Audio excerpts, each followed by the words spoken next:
Fabienne Hervé-Bonchiro, vous êtes la créatrice de l'agence de communication FH Conseil qui a été créée en 85 et qui est spécialisée en franchise depuis 99. Quelles sont vos missions avec cette agence de communication? On va dire qu'on intervient un petit peu à 360 degrés puisqu'on peut faire des relations presse, des plans médias, de la présence d'enseignes sur les salons. On est aussi aujourd'hui de plus en plus sur la communication via les réseaux sociaux. Donc voilà, à chaque enseigne, on leur apporte, on va dire, du conseil, une prestation adaptée à leurs besoins. Alors, vous avez accompagné un grand nombre de franchiseurs, certains très connus. Quelle est pour eux l'importance de la communication et quel en est le retentissement pour les franchisés? On va dire que c'est fondamental puisque c'est faire savoir le savoir-faire. Donc un franchisé, il a besoin de développer sa notoriété, ne serait-ce que pour recruter des candidats à la franchise et être présent sur une manifestation telle que Franchise Expo Paris, par exemple.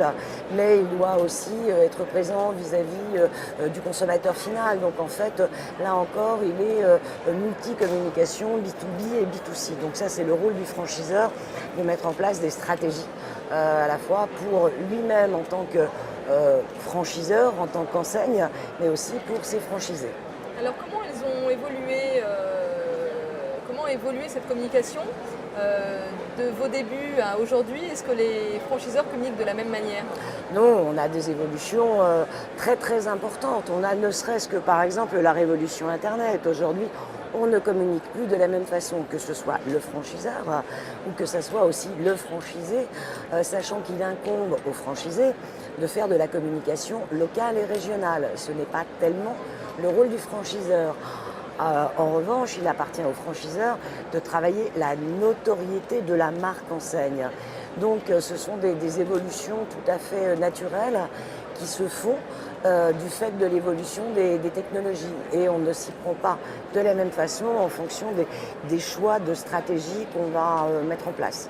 Alors comment les franchiseurs utilisent les nouveaux outils de communication, je pense aux réseaux sociaux, et comment les franchisés également utilisent cette nouvelle voie de communication? Alors, on voit un petit peu deux cas de figure. On voit des franchiseurs qui ont compris que c'était un vrai métier, que ça demandait du professionnalisme, et puis d'autres qui font ça de façon encore un petit peu aléatoire, de manière non professionnelle.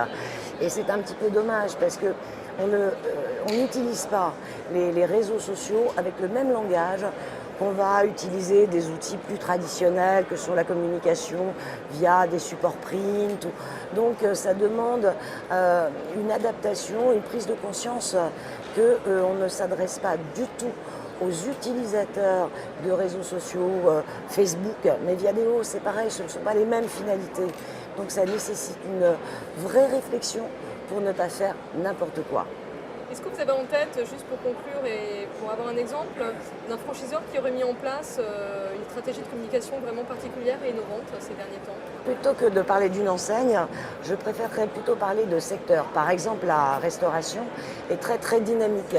Ils savent bien, pour bon nombre, mettre en avant l'originalité de leur concept, mettre des photos très, très appétantes. Ils savent aussi développer leur communauté de fans à travers des opérations originales telles que des concours, on sent vraiment de l'innovation. Donc ce sont vraiment des enseignes qui sont particulièrement dynamiques, oui, tout à fait. Fabienne Hervé, merci beaucoup. Je rappelle que vous êtes la créatrice de l'agence de communication FH Conseil. Merci.